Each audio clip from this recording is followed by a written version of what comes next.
Okay. I'm a young man who grew up in Orlando East, and obviously I went to Orlando High. I finished my schooling in Ngatabalaza in a sense that obviously I saw myself now. I was even on TV. I've done SAPC images. I've done advertisement. I've done music, modeling, and I've raised funds for different NGOs and NPOs. And I've been organizing different shows, for an example, Clap and Tap, Beauty Pageant. When we wanted talent, I'll organize those shows. I started politics in 1998. I joined the then DP. And when I started, I was just a volunteer, and I became a councillor in 2006. 2006, I was a shadow minister of housing, shadow MMC, in fact, it's MMCA housing, and I went to Parliament in 2014, and obviously stated clearly to date, but 2017, I then joined, obviously, Portfolio Sports, and now today we're calling it Sports, Arts and Culture. And my background, obviously, I have postgraduates with the Wits University. I think for now, I'm a servant of the people, and I'm humbled to serve this calling that I have. Thank you.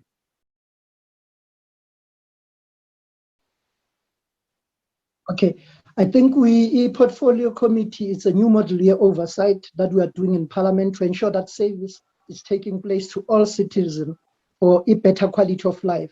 But this oversight has the reason behind. One thing, we want to detect a prevention of abuse by those who are in leadership and prevent illegal, unconstitutional conduct within the governing party or within the government, and to protect the rights and liberty of all the citizens, and to uphold and answer. The government must make sure they account to us in a sense of they're using taxpayers' money. They must account to us. Another issue, must make sure there's the openness, open government, transparency, for them to increase the trust within the government. This oversight role, it's there in both houses, National Parliament, which is National Assembly, even the National Council of Provinces, whereby the minister, we can even call the minister to come and account, and we can call any entities to come and account and make sure good service delivery takes place.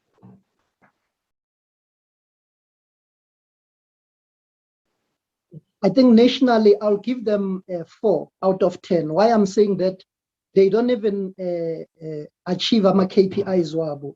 One of the things that I give them a 4 out of 10, it's because they don't achieve. Out of all the KPIs, they've done 40% of them to date. Now, to me, I don't think service delivery it's implemented within the sector. Now, that's why I give the department overall, they're not doing well. And under even the minister, he's always on TV, he's always sending congratulations, he's always sending condolences. Now, for me, that is not the actual work for the minister, and that is not actual work for the department. The department must make sure that they create a conducive environment for the sector, but they fail to do that.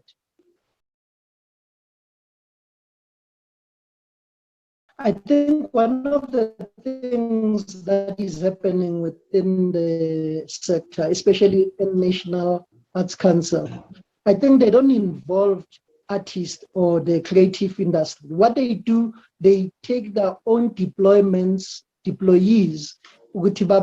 the, for an example, I'll call for Ministerial Advisory Team, and I'll even call for this SIFSA. I don't think it's so that doing what it's supposed to done for, especially for industry itself, because you've been there for more than 42 days. And one of the things that I've observed, I went there before the actual oversight committee. You've been calling for a minister to come, you've been calling for the president to come and intervene, but both of them failed. And one of the things that I've seen, it was all about this COVID-19 relief funding. I think under this season, the government has failed to assist our artists, especially during COVID time. They've used more than 650 million, which is to date, some of the money is not accounted for. Now, to me, we wanted to hear from the artists, especially individuals who are affected, because one of the things that I've noticed, and it's there, I'm not politicizing it. we have members who are aligned to the ANC that benefited twice, but ordinary members who are within the arts industry, they don't benefit, they've applied, but to date, they're still waiting for their letters. It's either a regret letter or to say, come and sign the phase 1 project. Now, to me, we went there to hear for ourselves, what are the issues? What are these issues that you are raising while the minister was absent to hear from you guys? And that's why we came there.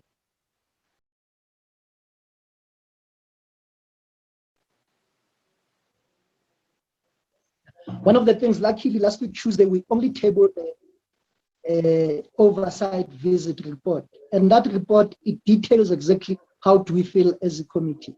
And I think the recommendations are there for the department and the entities to implement those recommendations. The parliament has adopted our report, and I've obviously support of that report because I was part of the outcome and the drawing down the recommendation. Now, to me, let's give them a chance for now because they're at 40% instead of 100%. And if they don't do that within this financial year, I think the minister must vacate, he must resign, and the entire department must come to an end. Would understand they are there to service the citizen, not they are there for their own jacket.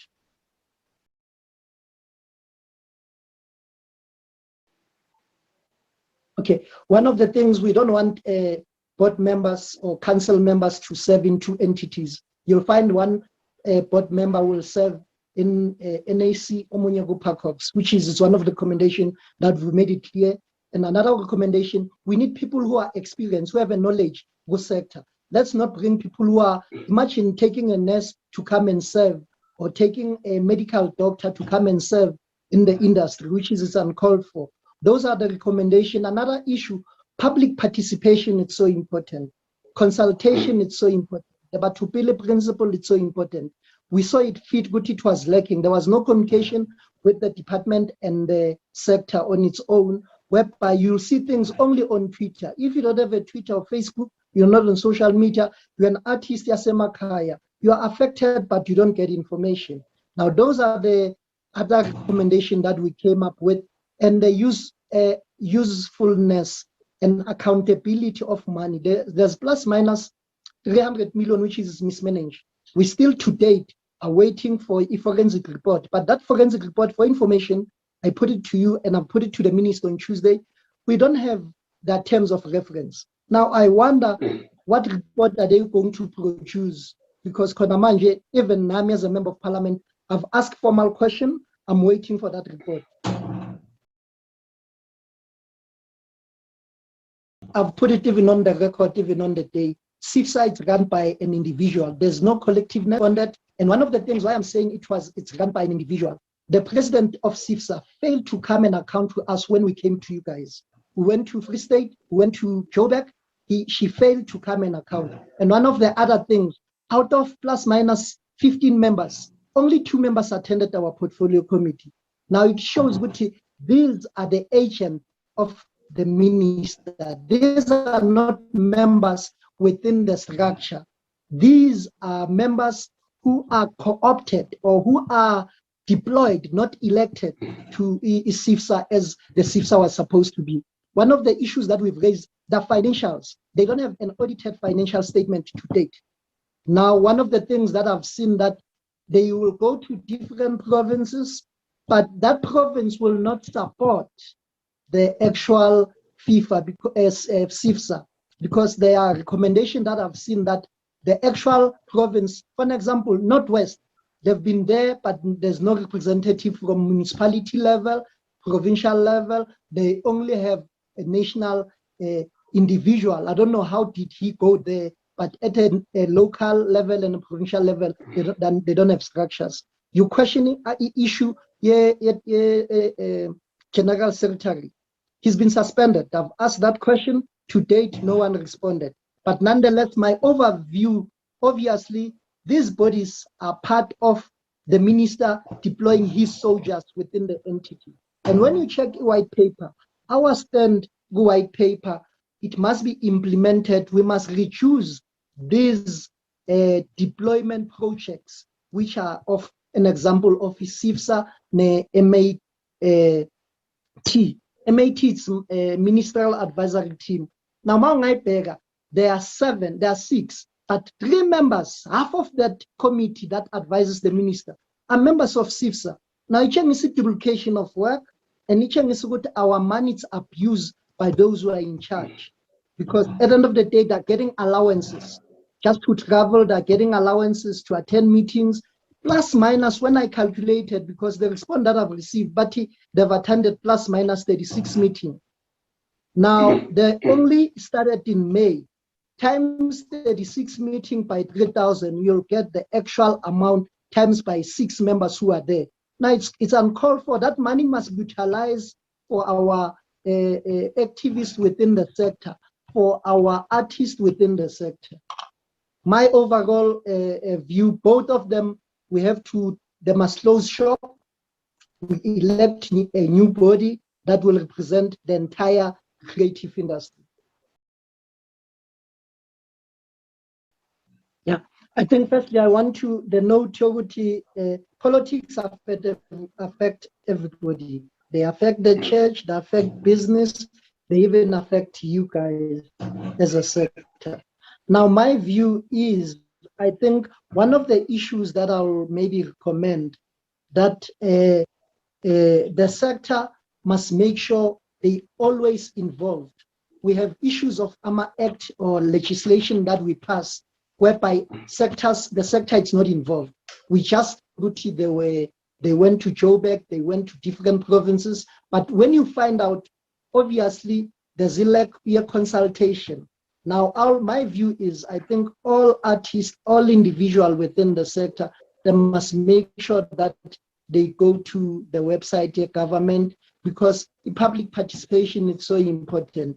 We make regulations and we make the data stage. For an example, one of the issues here, right now the department has plus minus 26 entities. And my view and the political party that I represent, this must be reduced. These entities are taking a lot of budget, a lot of money must be utilized at a grassroots level, but that money is even Sogma board council members, board members, which is uncalled for. Now, the white paper will assist us if we implement the white paper to reduce the number to 5. That is my overall view, Guti. I believe that artists must be involved, not only when they're affected, they must be involved day one on election.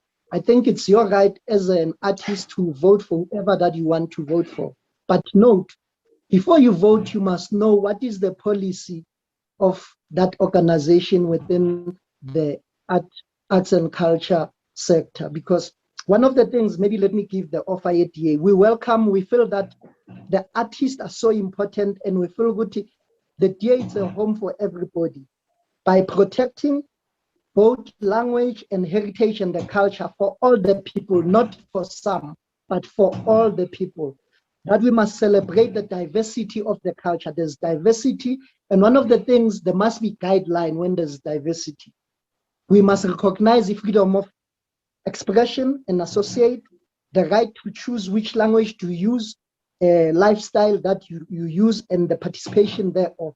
Another issue, we believe the government must provide the platform for the sector, for them to express themselves. That is our take. Now, before you vote, check each and every policy, your party, and then you vote for, because it takes 5 years for you to remove the ANC government. As now, we've been calling for Nathi Mthethwa to resign. To date, he did not resign, and they've been protecting him differently within the party and within the president. Now, my take is all artists, all individuals within the sector, they must be involved on day one on electing the government of the day. One of the first disadvantages for us to have a chairperson of the ruling party. She tends to become biased, not understanding the sector, and not to be fair and frank and honest, and not being biased. One of the things that I've seen, that if the ANC feels that they support this issue without doing a research, they'll just go just like that. That is a fully disadvantage. They'll even protect the minister. I've called for the minister to come and account in different formations within the committee. Sometimes they're even afraid to call them. For an example, I'll tell you the NAC board, the chairperson, went to the chairperson of the committee, which is the portfolio committee. She claimed that we were instigators, myself and Obabu member of parliament. She claimed that we were instigating you guys to go to the building, to stay there, and for them not to evict you. Now, the chairperson just took that issue to the portfolio committee, and which is the portfolio committee cannot, there's the ethics committee. If I've done something like that as an instigator, that issue must go to ethics committee, not to a portfolio committee, a sports, arts and culture. Now, my view, those are disadvantages, but the advantage thereof, we can differ within the committee or within our views and expressions after there's life after politics. One of the things that I express myself, I've got freedom of expression and freedom of speech that I usually raise within the portfolio committee because I'm even protected. I can call them good, they are corrupt. And sometimes, yes, they are corrupt because they are protecting these entities and the chairperson and whatever that is happening within the department. Now, my view, after politics, there's life after politics. We differ within, but after that, there's life. We tend to socially, we tend to link and understand each other. Yeah, I think one of the things that I'll offer now and then, I'll make sure that I consult. The consultation is not only in paper. It's not only that I must meet once a month. I must have all these sectors, within the sectors, all these organizations, give them a buy-in, sell the product. For an example, I've stated clearly that as a party, we believe Guti, heritage and arts are a diverse issue whereby you involve all individuals with this diverse idea, whereby we guide them and we recognize good each and every individual can or she can express herself or associate herself with whatever organization or an NPO, an NGO, or a company thereof. Now, our issue with arts and culture, we believe the choose of a language. You can express yourself nangesizulu, ucule nangesizulu, nangesilungu, for you to be protected, because for you to believe in different, as a part, we believe in different languages. Another issue, we believe that the government must provide a conducive environment for the artists to perform. I think one of the things right now, the government is failing the sector. Under lockdown, I believe we still have an opportunity for us to cultivate, for us to see the talent of the artist within COVID-19. I believe theaters must be open. I believe shows must go on with strict regulation, the COVID-19. Now, that is our offer. We don't believe things must be shut down because there's a COVID-19. We don't believe in that. We believe environment must make sure we even believe a private partnership must be involved. It's not the role of a government only. Private partnership is so important. We call upon all the companies to plow back to a sector, and we believe individuals. These artists are workers. They've got family responsibilities. Now we believe we must respect them as laborers, because plus minus 90 billion rand from the sector, plow economy as South Africa.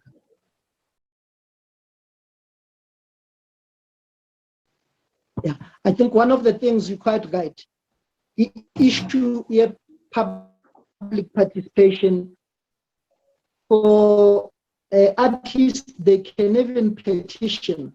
There's a petition that you can submit. We consider those petitions. It's part of us engaging with artists. If you're not happy with an issue, you petition. We can petition the parliament, and we bring constituency work. I think the sector has different constituencies. Now we believe you afford those individuals a right to engage with portfolio committee, to write to the chairperson, but sometimes the chairperson it's not responsive. What we do, our contacts are all over. We have them on our social media. You copy the you send a letter to the chairperson with an issue, and you copy any member of the parliament, and we'll take it from there. The submission of petition, it's there, and it's something that members of the communities or different sectors, they must know good. They have a right to petition parliament for them to provide the constitutional mandate. It's within our rights as a group, as individual, to petition the government. Okay, another issue, I think making submission. It's so important that you make submission. Your voice must be heard on the issues of legislation, prerogative of the minister to appoint these board members. And my belief we must amend that. Now, I believe that the sector must be involved in voting for those individual members. Let me give you a breakdown why Tina, as a party, I think we make sure that things are done. For an example, at a local level, go to our municipality where we govern. We support our local artists. Go to provincial government where we are in government. What we believe that support to establish AMA Art Bank, whereby those art bank are cultivation to establish image of all these skills, all these artists. For an example, you go to dance, you go to heritage. For you guys, one of the things that must be done, this on its own, it's an investment, it's a priority artist within South Africa. Now, the role that the artist or the sector is playing, it's so vital that the government must recognize. And our provincial government has been within the artist industry. And you can check, yes, I think you are a best judge compared to me because you'll think I'm biased. But I think you can monitor EU budget allocated to this province and other provinces. Our budget, it's mostly used for our own disadvantaged artists. You know, one of the things that the government that is in charge, they only give artists support, those artists who are linked to them. But go to Cape Town, go to any municipality that we are in charge. We don't do that. We believe all artists are equal, and we must treat all artists as equal. I think you've seen issue here relief funding. You'll get people who are well known, who are supporting the ANC government. They've received relief funding twice or not thrice. Now go to our provincial relief funding, because each and every province now in a relief funding. You'll never see these issues at a national level. Go to Gauteng. It's a West Relief Fund which was allocated to Gauteng, and our artists within Gauteng did not even benefit, not only at a national level, but even at the provincial level. I think we are tried and tested, but I think artists are the better off for them to judge us, to do an oversight work and take a decision from there.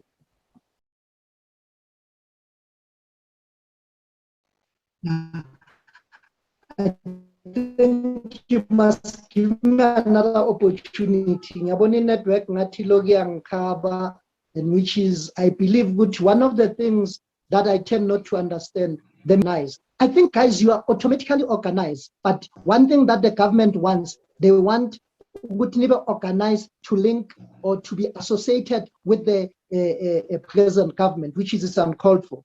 Now, because they tend to say, no, artists are not organized like any labor organization. Now, I think it's a myth on its own. I know different organizations within the sector, which is, it shows good they are organized. And one of the things that I'll leave with our artists, we going for election on the 27th or on the 1st of November.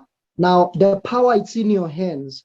It's either you'll get another Nathi Mthethwa or you get Tsepo Mhlongo on the 27th or 1st of November. Now, my view is vote right. Make sure that you vote and your vote counts. ngiyabonga baba ngapoliticize yonke into but ipolitiki affecta nama artists. Thank you very much.